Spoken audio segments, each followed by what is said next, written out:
he did a podcast with Patrick Casey and decided to talk me and say I'm an idiot and I'm too popular and it's bad development for the right wing, that any smart right wingers are going to see me and get scared off and this and that. And I just wanted to kind of go into it a little bit here. But before we get to all that, we're going to go back in time to 2021, 4 years ago, where I had Bap on Sex Wars. And after discussing a few of the stories I had pulled up, asked him what was on his mind, what would he want to talk about. And the thing he wanted to do less than 4 years ago was praise my account, tell me how much he liked it, how much his friends liked it, and how I'm doing good work and more people should do what I'm doing on Twitter. Okay, well, so I guess that answers that question then. I'll throw it out again there. Did you have anything you wanted to talk about? I want to praise your account. I have many friends enjoy very much what you do, and I don't know if you know Orwell and Good. He also is big account.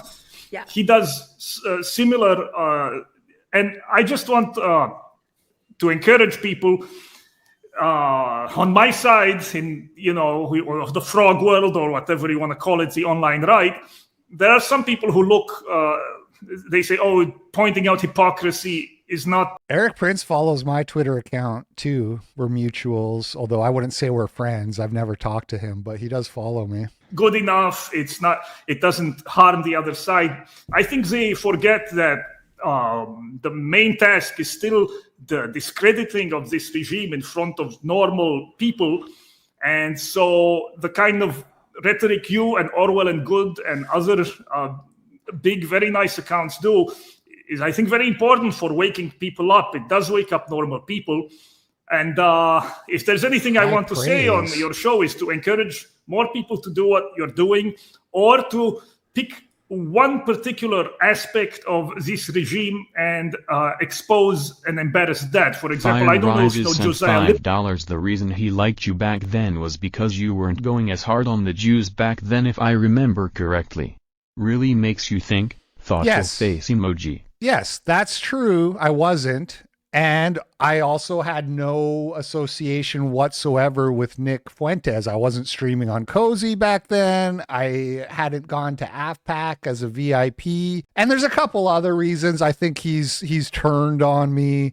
We'll get to that when we see his updated opinions about me. All right, you get the idea. So he was praising my account and specifically said that it was important for discrediting the regime and attacking the regime, and that actually like showing their hypocrisy is not useless, that there is some value in doing that. That's relevant because one of the reasons I'm going to posit for why you see more infighting on the right and more of these people taking little pot shots at each other all the time these days is because the regime has been discredited effectively. Those old tweets I used to do a lot of two headlines side by side from the same publication, sometimes from the same author, where they directly contradict each other in the headline. Those, first of all, those don't happen as much anymore. The media kind of caught on to like, oh, if we like blatantly contradict ourselves, we're gonna get called out. So they stopped being so obvious with it. But it still does happen once in a blue moon. When it does happen and I see it and I tweet it, the tweets don't go viral because everybody knows the media is a joke. Nobody trusts the media. Nobody trusts the elites. Nobody trusts the regimes. They have been completely discredited. So we won that war. You know, we're the hill tribes who united and sacked the capital city. And now people are bickering over the spoils. People don't want to share the spoils with people who they think didn't do as much as them and this and that. And so they discredit each other. They attack each other, fighting over the market share. A really good example of that is what happened with that Sarah Stock chick when she first went viral with that Sam Cedar Jubilee thing. Bat people were just brutal on her. They were like tweeting at her like, hey, show us your tits, honey. Pull out your little type. This thing they do where it's like super derogatory sexual comments meant to kind of discredit and be like, oh, you're not a serious person. You're just like a hole. You're just a walking hole or whatever. And that's like protecting the market share. Guy Eric Weinstein, is that his name, or am I confusing him with the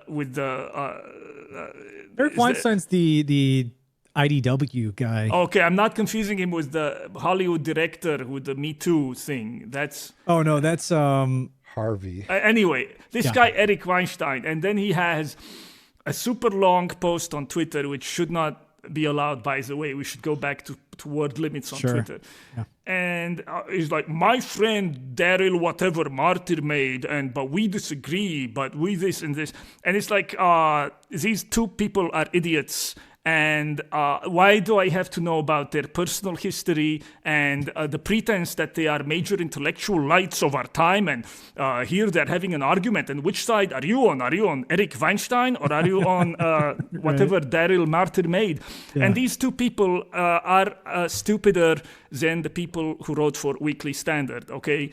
And the problem with what someone like Martyr Made says is he take argument that I used to have, for example, with Thomas Seven on various forums and things about World War II, okay?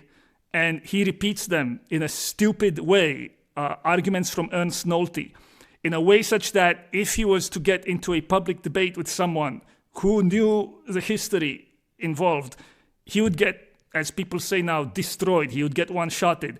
And he's giving these arguments to others who will repeat them and then get destroyed because they don't have the historical knowledge to be able to argue. And it's there is such a thing as someone repeating things you agree with, but making a mockery of them because they're too stupid to argue them, you know? And that's been the pattern for the last year on X, on Twitter, to the point where I think if smart, rebellious 17, 25-year-old, 30-year-old, whatever even, would come on now, and this is what they would see first. They would not see maybe the smarter posters. They wouldn't want to have anything to do with what's called the right now.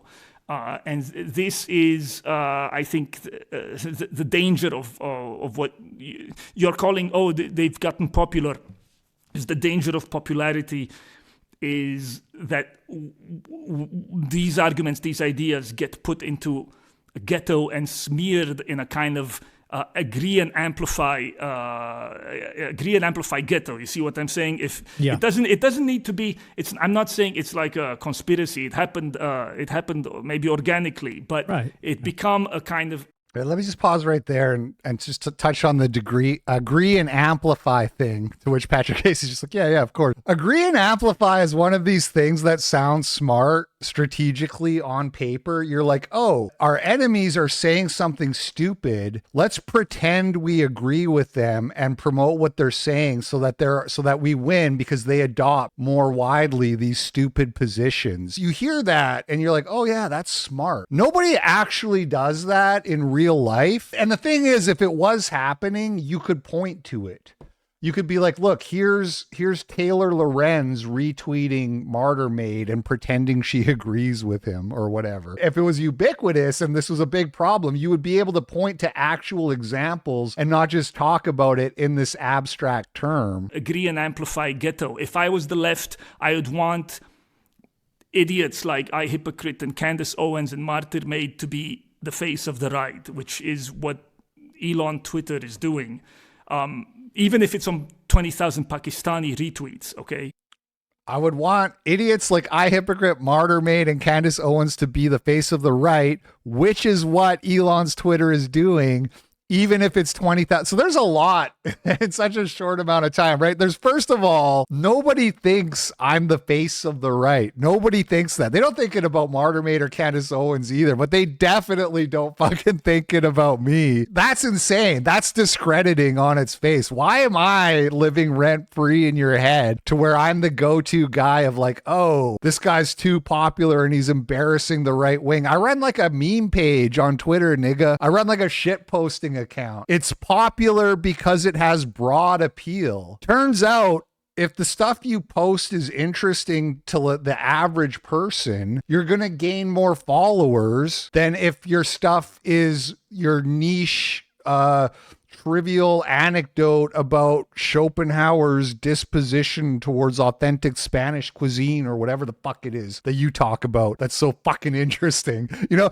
not that there's anything wrong with that, by the way. There's nothing wrong with jerking off to your own intellect if that's what you want to do. Where it becomes wrong, where it becomes a problem is when you see people who are doing something more accessible, less intellectual, less elitist, and you can't understand why they get more attention, and you start to say it must be a bot network, they must be cheating the system, they must be astroturfed, it's a psyop. That's where you start to look like the stupid one. That's where you start to discredit yourself. And so I do think it's funny and ironic that out of one side of the mouth it's like, oh, these guys are stupid, they shouldn't be the face of the right, and then out of the other side of the mouth saying kind of stupid things. There's a reason the most popular accounts on Twitter are not political at all. It's like Science Girl and Nature is Amazing and shit like that, right? And Pop Crave and Daily Loud or whatever that just talk about celebrities, right? If you want to get a big account on Twitter, post fucking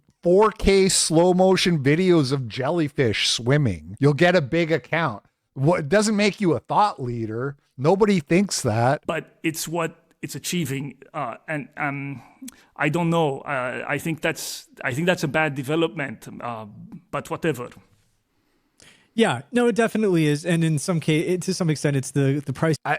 He's saying that's what Elon's Twitter is achieving. It was like that before Elon, actually. The only thing Elon did was unban people and largely, at least for a while, unshadow ban people and even the playing field, basically. That's all Elon did, but it didn't really change that dynamic, right? Libs of TikTok was massive on Twitter before Elon came in, and Cat Turd and all these other people that I'm sure BAP hates and who are much bigger than me and wokeness. But for some reason, I'm the guy who gets the call out. Interesting. We pay for free speech. I mean, it's, I think you could get rid of a lot of these callers, right? Even a lot of these, you know, there are a lot of bad posters on Twitter that, you know, bad actors whom I'm not supporting them being banned for just being bad posters. Like, we obviously support platform access and so forth. But a lot of this, you know, the bot networks and so forth, it's like 100% true. Be specific though. Who's got a bot network? Right, there's so many accounts similar to mine, like and wokeness, lives at TikTok, garbage human, Ian Miles Chong, fucking Ollie London, fucking Tara Bull, fucking Alpha Fox, Clown World. There's like a million accounts like these. Are they all botted? Or is it possible that maybe people just like that kind of viral content? Could it be as simple as that? Could it possibly be that simple that people aren't using bot networks? Obviously, me being me, I have the advantage of knowing that I've never paid for a like or a follower in my life. But the other thing too is, like, if my content sucks and I'm a bad poster and I'm Cole, why do so many people with big named accounts follow me? You know what I mean? Did I pay Kevin Sorbo to follow me? Did I pay Gina Carano to follow me? Not to name drop, but I could go on and on and on with all these people. I probably have like 10,000 people, maybe not 10,000, certainly 1,000 people or more following me who they each have like 100,000 plus of their own followers. You know what I mean? Which if my content was actually bad, that just wouldn't be the case. Or I'm paying them all to follow me a lot of money, whatever it is, right? It's like, if you guys remember Jonathan Yaniv, the troon who sued the waxing place to wax his balls. That guy had a Twitter account with 300,000 followers, and everybody knew that he bought followers. And in that case, it was correct because his content sucked and got no engagement, and there was no real accounts following him. So you can identify that where it exists, but this is like this just kind of sad cope. I could have 3 million followers like End Wokeness if only I was paying for Pakistani bot farms to do it for me. And, you know, some of these cases, I think Sneeko is just kind of one example. Not that I have like a huge personal grievance against the guy, but as proof that people kind of in that part of Twitter, do actually, he was on stream and he showed his Google history, and one of it was sites on where you can buy Twitter. It was Twitter likes and retweets, and that was crazy to me because I had assumed that stuff happened. But I just kind of assumed that it was like, well, you have to be in touch with like, some like weird network that's going to boost your stuff.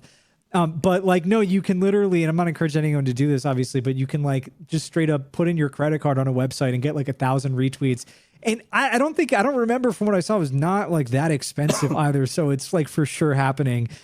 So I think that, not talking about Sneak, I don't care about him, but like, general, like a lot of the Kohlers on Twitter, a lot of these people that were kind of the scene that we take issue with, if you look at your For You page, like a lot of the slop that you see there, even stuff that's not, a lot of this stuff is probably being like artificially boosted through these sorts of services. And, I think if you were to just ban everyone who was artificially, boosting their engagement, it would be very interesting. I think that the site could be improved quite a bit. And, people like Yes, Casey. Brilliant idea, Casey. This actually, what he just said is actually really fucking stupid. By the way, speaking of people who follow me, Patrick Casey follows me. It's funny because I said this about Jaden McNeil. I said him and Nick, they're falling out. It's a bunch of he said, she said bullshit. There's no real receipts, or I don't even care that much, so I'm not going to have an opinion on it. I'm not going to take a side. And then Jaden McNeil slanders me and puts words in my mouth that I never said. And then when I correct him and I'm like, dude, I never said that. There's no apology. There's no retraction. And I'm like, okay, I see who you are, Jaden McNeil. I'm starting to get it.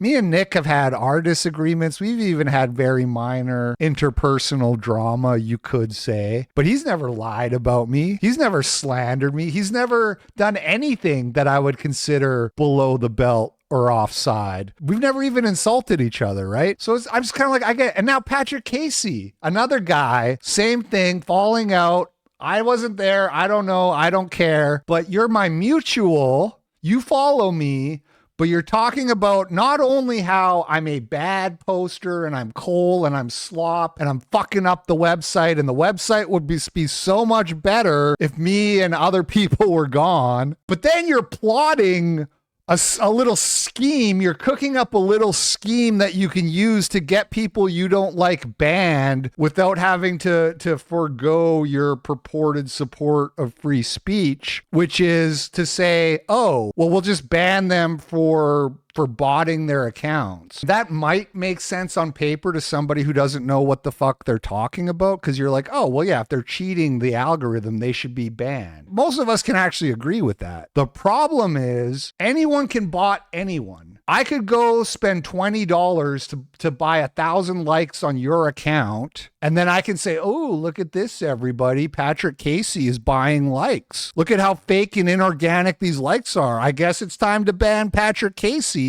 So that's retarded. That's a retarded thing. Yeah, you can theoretically figure out if people's engagement is botted. It can be difficult if it's done with sophistication, but you can theoretically figure out if there's fake engagement happening. Much, much harder, actually pretty much impossible to know who is behind it. That's the thing. And you don't have to be a big city web developer like me. You don't have to be a big tech savvy genius to figure this out. You just have to have been on Twitter for the last few years, because everybody knows what it's like to put out a tweet and then instantly get the porn bots liking your tweet. And even if you don't pay that close attention to your notifications, you probably should have seen the discourse around that, because that eventually turned into a kind of conspiracy theory on right-wing Twitter that if your tweet got liked by a porn bot, it meant that it would throttle your reach. And so people on the right started to speculate that the Israeli JDF was botting your tweets with porn bots so that your reach would be throttled, which probably isn't true. It's one way or another, it was happening. I tend to go with the most simple explanation, which I think the porn bots were like, you're supposed to look at your notifications, see a hot chick, say, hey, who is this liking my tweet? Click the profile. There's a link to the porn. Let me go look at that's how it's supposed to work, I would assume, in theory. I don't think it's a Israeli plot to like throttle your accounts, but people were talking about that quite a bit, which should be enough for you to look at and be like, oh, people get botted likes without buying them, without being the one behind it. So very dumb idea to say we're gonna ban these people. Very dumb for BAP to agree. Very ironic that in the context of, all these other people are too popular with their bad content, that these guys have so many bad takes in such a short span of time. This is like a 2-minute exchange. And what were some of the takes we heard in 2 minutes? We heard that there's agree and amplify happening. The reason Hypocrite is popular is because of a left-wing conspiracy to promote him to discredit the right. That's a bad take. We heard that Hypocrite is the poster boy of the right wing. Nobody thinks that. Literally nobody thinks that at all. Nobody thinks that I belong in the same sentence as Martyr Maid and Candace Owens. Martyr Maid has one of the most popular history podcasts on iTunes or whatever. Candace Owens gets like millions of views a week. I run a meme page where I post memes. So that's a bad take. Then we're talking about 20,000 Pakistani botted retweets. That's not happening. It's not a bot network. And then we're talking about let's get all these people banned because they're botting. So just bad take after bad take in the short span of 2 minutes. And ironically, all in the context of those people are stupid and everyone should be listening to us instead of them. I think I found the problem, guys. I think maybe your bad takes might be the problem. I'm just trying to help. I'm just here to help. Hey, what up, family? I'm a ding dong. It is I, your boy LP, and the clip you just watched is from my live stream show, The Daily Cope, which I do 4 to 5 times a week on Rumble, Odyssey, and my other YouTube channel. I will link all of them below if you want to check it out. And thanks for watching. Hope you're having a great day, and I will catch you on the flip side. Peace out.